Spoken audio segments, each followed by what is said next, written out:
हम लोग चालीसा के चतुर्थ रविवार में प्रवेश कर रहे हैं। आज के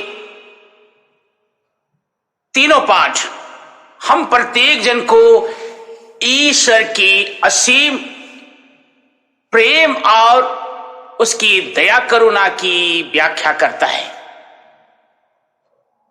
आज का पहला पाठ इतिहास का दूसरा ग्रंथ अध्याय 36 पद संख्या 14 से 16 और 19 से 23 लिया गया है।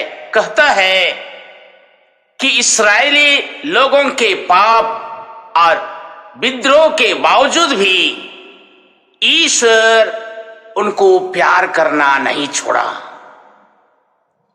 इनके बीच बहुत सारी घटनाएं घटी हैं, जैसे उन्होंने ईश्वर के दूतों का उपहास किया, उनके उपदेशकों का तिरस्कार किया, उनके नबियों का हंसी उड़ाया। इतना ही नहीं, उन्होंने इस मंदिर को जलाया, उनके चार दीवारों को घिरा दिया और वहां के सब महलों को आग लगा दिया। इससे भी नहीं हुआ तो वे वहां के बहुमूल्य वस्तुओं को नष्ट कर दिया।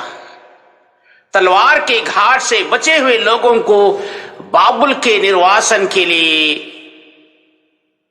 भेज दिया। विश्राम दिवस की अपवित्रता के प्रायश्चित के रूप में यूदा की भूमि 70 वर्षों तक परती बनी रही। ये भयानक मंजर ईश्वर की परित्यक्त्व का चिन्ह नहीं है, परंतु ये अल्पकालीन विपदा संपूर्ण सृष्टि में नवनीकरण का प्रतीक है।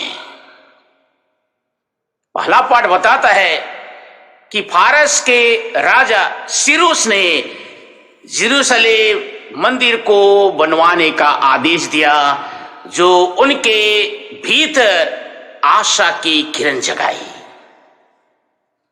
संत पौलुस अपने इफिसियों के पत्र अध्याय 2 पद संख्या 4 से 10 में कहते हैं, ईश्वर की दया अपार है। हम अपने पाप में मर चुके थे, लेकिन ईश्वर ने हम प्रत्येक जन को मसीह के साथ पुनर्जीवित किया है। आज संत जोहन के सुसमाचार अध्याय 3 पद संख्या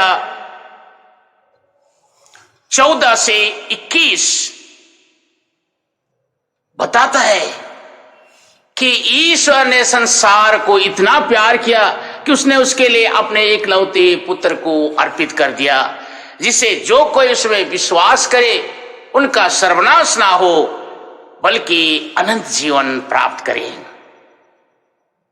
सचमुच में ईश्वर की दया और उनके धैर्य की कोई सीमा नहीं है।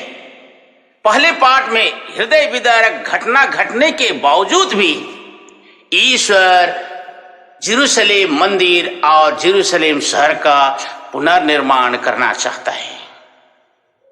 हम सभी पापी थे, विद्रोही थे, उनके विरोध में षड्यंत्र रचने वाले थे, लेकिन ईश्वर ने अपने एकलौते पुत्र को क्रूस के रास्ते से होकर कलवारी की वेदी पर अर्पित कर दिया। यीशु ख्रीस्त क्रूस पर अपने हाथ फैलाए और संपूर्ण सृष्टि के लिए अपना बलिदान अर्पित किए।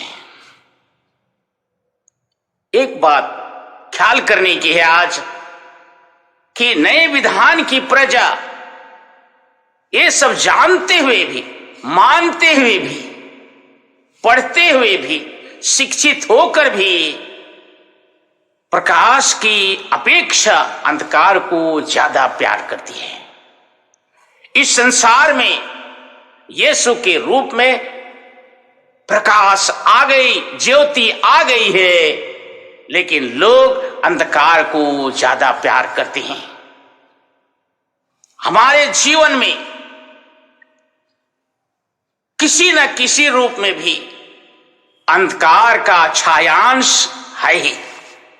अंधकार की परिछाया हमारे जीवन में आज भी परिलक्षित होती है। जैसे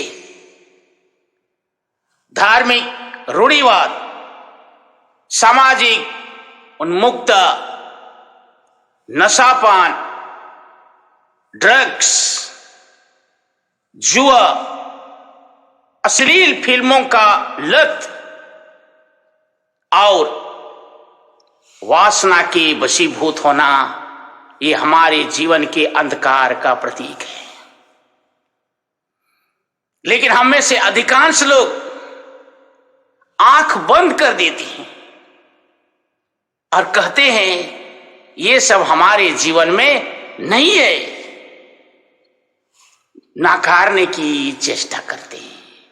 याद रखिए, यीशु ख्रीस्त हमें दोषी ठहराने नहीं आए, परंतु हमको प्यार करना चाहते हैं। आज के पाठों को गंभीरता से सुने, मनन चिंतन करें कि कहीं हमारे हृदय के कोने में अंधकार का अंश तो नहीं है, अंधकार की परिछाया तो नहीं है। अगर हां, तो आज चालीसा का समय बहुत गंभीरता से लेते हुए हम पाप स्वीकार की ओर आगे बढ़े, क्रूस रास्ता के द्वारा हम प्रायश्चित करें, क्योंकि यीशु हमारा पुनर्निर्माण करना चाहते हैं। हमारा हृदय पवित्र आत्मा का मंदिर है। इस मंदिर को ध्वस्त करके पुनः नया निर्माण करना चाहते हैं। ईश्वर के पास समर्पण करें। आमीन।